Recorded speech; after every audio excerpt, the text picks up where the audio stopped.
карал ли си френски автомобил? А обслужвал ли си го?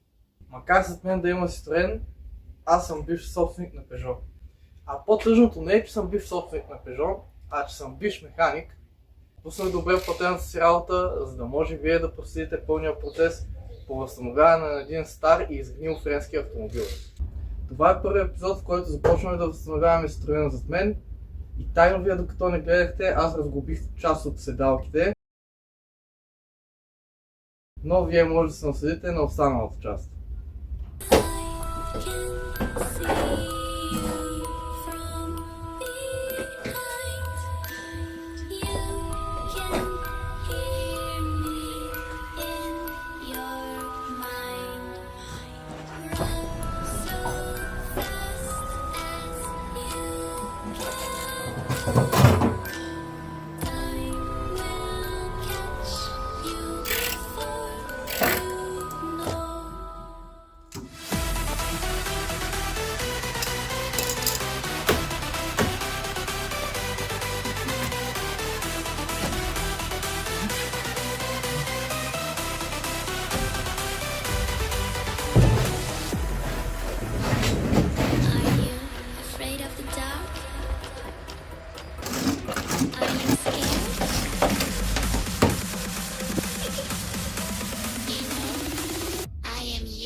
Ако ви е интересно и искате да проследите пълния процес по възстановяване на този Citroen, абонирайте се за канала, за да не изпуснете когато качва ново видео.